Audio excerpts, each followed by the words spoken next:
Dr. Grace Selzing-Musa is a senior lecturer at the University of Jos, Nigeria, and a successful farmer. In this exclusive interview, she reveals the secrets to starting and growing a piggery, along with other farm ventures from the comfort of her backyard. She also discusses the complexities of balancing her academic career with running a thriving business. Of all animals, some people naturally would not want anything to do with pigs. So what's the inspiration for you to start a pig farm? Well, naturally, I love the pastoral life. I naturally kept flowers. Then once in a while, I'll do vegetables. On the other hand, I kept livestock, ranging from dogs, local dogs, that's mongrels, then Alsatian dogs, and birds. I kept local birds, I kept turkeys. Then I thought, this thing that I do for leisure, why do I not raise some money with it? Why don't I do it on a commercial basis? So I started keeping dogs for money, but unfortunately, I just didn't get the trick in it. So I lost a lot of money in keeping dogs. But then I shifted to goats, tried goats. There again, I didn't get the magic, and I slowed down on those. Next thing I thought of was to keep pigs. And I thought, if I kept pigs, I wouldn't just rear them, I would also slaughter. In other words, I'll have a private abattoir and so forth.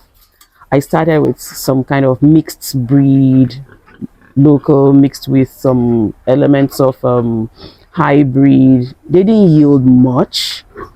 Then I got an idea about the large whites, which are a bit some form of advanced breed. I ventured into them, and along the line I got introduced to Durocs, and I thought it would be a good idea, because in pig farming, if you choose to keep to quality with whatever breed that you have, whether it's the local breed or the fairly hybrid or the highest of breeds, the care is the same, the medicals is the same, the feeding is the same. So I thought, why spend so much keeping local pigs when I can spend about the same energy, expend the same energy on high variety? So I opted for Durocs, and yeah, we aren't where we want to be, but we are moving, we are trying. Okay, so the Durocs, I know, are very good species, and a lot of people talk about how really lucrative it is, you know, raising Durocs. And so, is that true? Well,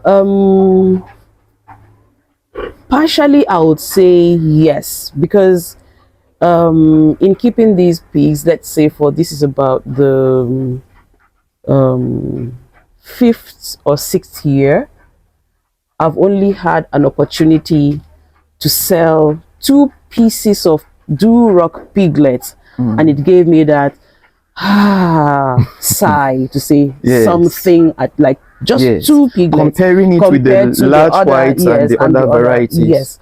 Okay. So yes, hopefully the Duroc species has given me a more satisfactory outcome. Okay. You know that for the raising of pigs, people do it for different reasons, right?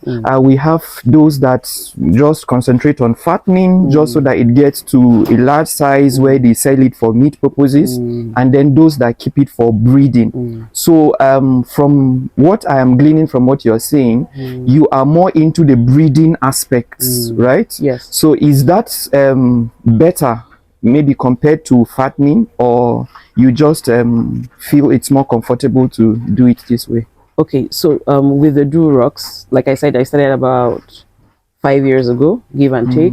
With the Durocs, this is just the 2nd year, and I mentioned something about owning a private abattoir where I can slaughter and sell, and even maybe preserve by drying. Okay. Yes. So for me, this is just the beginning. And this is my nursery, this is my preliminary stage.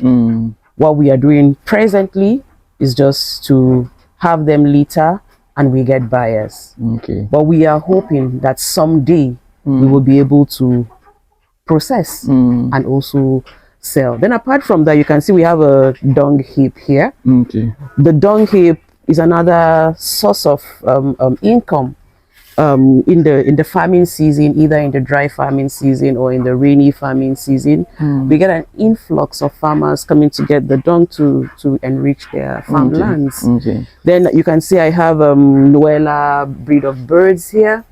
Yeah, so it's some kind of value chain where when the dungs generate some kind of maggots, it serves as a rich source of protein for the Noella birds. So yes, we are just exploring, we are just trusting, and we are hoping, and we are moving to a place where we would say all round we are breeding to sell piglets, we are fattening to sell meat, we are also having the dung to enrich farmlands with. You know, a lot of people go into pig farming and they do not really find that path of you know, profit maximization at the end. Exactly. What are some of those major challenges that are discouraging to farmers, because you have seen your own share of, you know, the ups and the downs, and you are still in the business, yes, which is a good one. It shows that you are understudying it and still getting to understand it better. So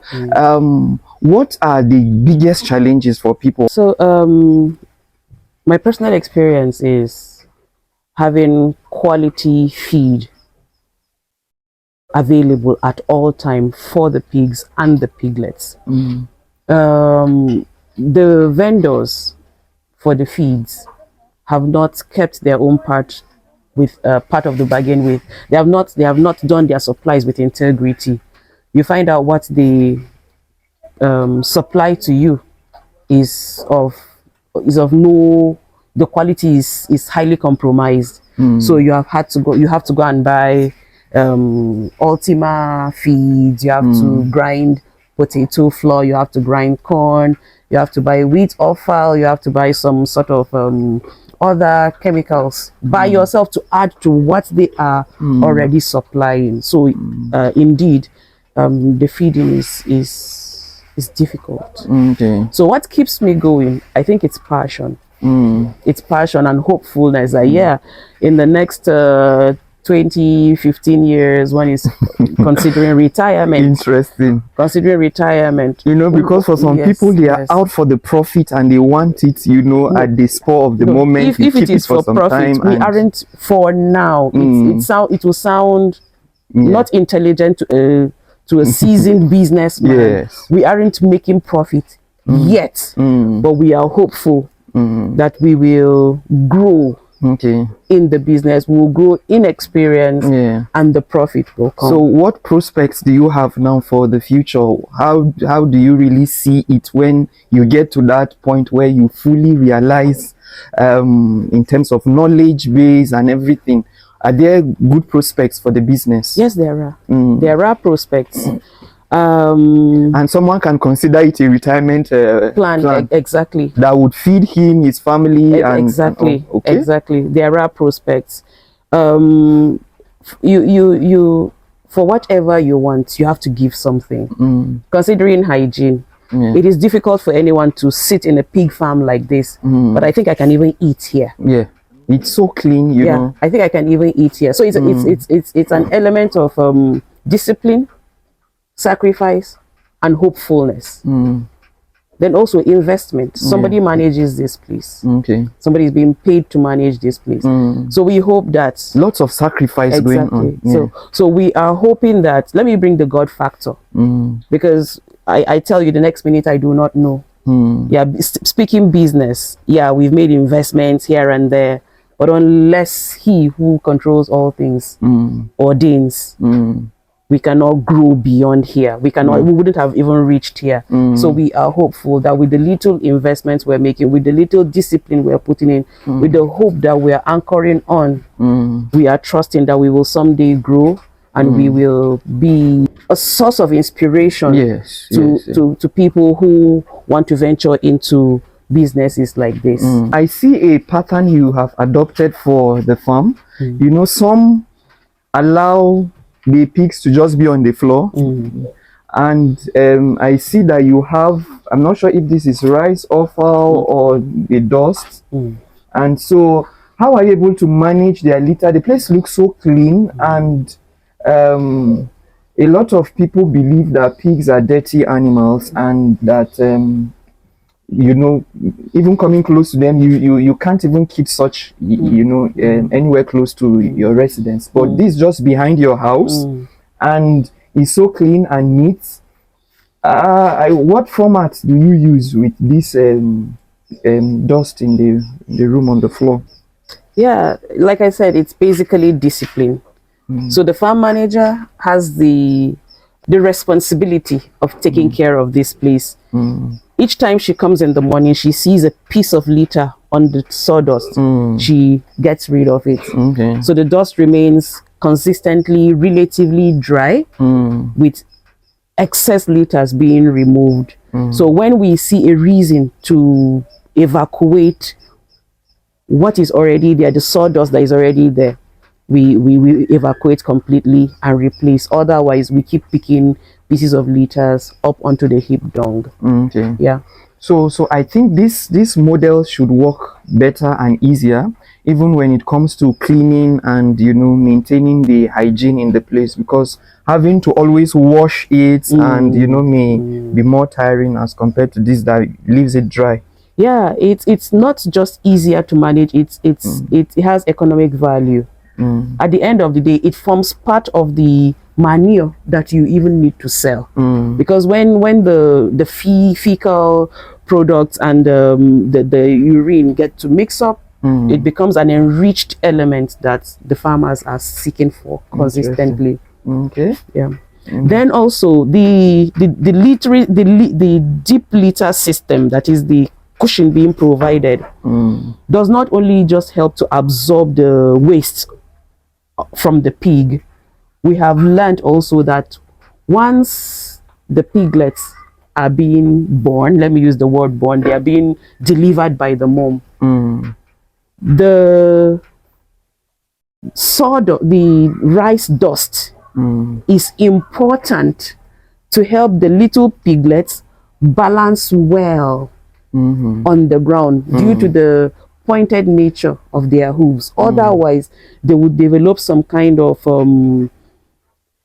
muscular developmental problem, and you will lose value for your market for the piglets. Wow. Yeah. Okay. I see that aside the pigs, you also have, like you rightly mentioned, the birds here, and I see you doing some other farm activities, you know, within the house. This is just within your compound in your house. So how are you able to integrate all these together? You know, is there a connecting element for all of them? Yes, like I said, there is the advantage of value chain. So what we produce as the dunghill, yes, serves as a major part of our plant area soil enrichment component. We hardly have to go looking for fertilizer to buy. If we do, it's probably out of curiosity. So the dunghill serves as manure for our little farm out there. And the little farm, when it does produce potato or corn, it helps us to enrich the food or the feed that we buy for the piglets, which aren't as qualitative as required. So it's a cycle. Yes. Interesting. So you also did mention to us, Ma, that you are a teacher at the university. Now, a lot of people out there, you know, desire to do these things you are doing, but due to one reason or the other, excuses, you know, I'm busy at work, I have to do this as a teacher. Maybe you have to mark scripts, you have to be in the class, you have to do a whole lot of other things. So how are you able to, you know, put all this together, manage work, and then starting a business, you know, despite how tough and difficult, you know, it is to run a business? The God factor again. Apart from God's grace, there is discipline. One has to be really disciplined. Now, I did not tell you I'm also a researcher. Yeah. So apart from lecturing in the university, I'm also a level coordinator. Wow. I'm also a course coordinator, if you like, a unit coordinator back in the university. So there's a way that you just, by way of discipline, have to map out how the day goes for you. What time do you have your lectures? Well, what time do you wake up? How do you supervise what is being done? Because you come and check the farm. This pig may have littered overnight. If you do not check the farm every morning, you're likely to go off to work and not know that she has littered. And you check what needs to be done to support her one way or the other. So you wake up first thing in the morning, check the farm, what is there to be done. If there's anything to be done and the manager hasn't come yet, you either call for her attention or you leave instruction behind. Please, when you wake up, when you get to work, you get to do this or that or that. That done, you have the family to even manage. Hey, we didn't even mention that. That's something. Yeah, you have to find ways of getting breakfast done, getting the house cleaned with instructions to the children and all of that. And you know, some people find it overwhelming, so business will even be out of the equation. So we thank God that we got orientation from childhood to multitask. So it's really helpful now. Yeah, so checking the farm, checking that house chores are put in place, depending on what time lectures are. If it's such that you have to catch up with early morning lectures, 8 o'clock, you've got to catch up somehow. If it's situations where you have to get to research fields, fetch data and all of that, we find ways of just doing that. The point is, there's a balance. How is the balance being stricken? I think it's discipline. You have to just cut off some extracurricular activities. Interesting. Are you attending a wedding? Are you supposed to be in the church? Do church, leave reception. Are you supposed to do reception, leave church? You just have to find a way of balancing some of this. Are you supposed to hang out with friends? Yes, you try 1 hour, 2 hours, come back and check what you have. Yeah. So it's doable. It's doable. Then we do the TDBs in our researches. Yeah, you stay overnight. I have had to stay overnight tonight. This night, I had to wake up and respond to some mails, you know, before morning. Yeah. And check the farm. You had come to the farm even before you came. And I was just telling her as I was speaking, put that thing on the fire, I'm coming. So yeah, it has to do with multitasking. It entails training as well. Nobody is born with it. We learn it. A lot of people watching us now may desire to have a source of livelihood, especially young people who, you know, do not have jobs, or maybe workers who are looking for alternate sources of income, you know, or people who are planning for their retirement. So for addressing all these sets of people, would you say the pig business, or rather farming in general, since you do more of an integrated system here, is a worthwhile thing for, you know, them to consider venturing into? Yeah, it is. It is worthwhile to consider it for every good reason. It isn't easy. It's a risk-taking decision that if you desire to, just go ahead and do it. When it will flourish, you do not know. The wisest of man would not know, but just get started. However small your resource or capital is, just get started. I told you I started from real local breed, and I kept thinking to upgrade. The profits weren't quite coming, but I kept having a reason to continue to upgrade until we are where we are now. And this is not where we want to be, but we are still trying. So for that young person who may be watching now and, you know, getting inspiration from you, from what you are saying, or that person who is planning to retire soon, or the worker who is looking for an alternate source of income, what final words, what advice will you, you know, give that person, you know, concerning farming? Just get started. Just get started. That little money, do you want to buy a Versace, you want to buy a Gucci with it? It's your choice. Do you want to invest with it? It's your choice. But I'll rather invest and see how well I do with the investment. Well, it was really interesting discussing with you today, Ma, and we really appreciate you for inviting us into your home where you also have your farm. It's really a beautiful place and we appreciate you greatly. Thank you so much.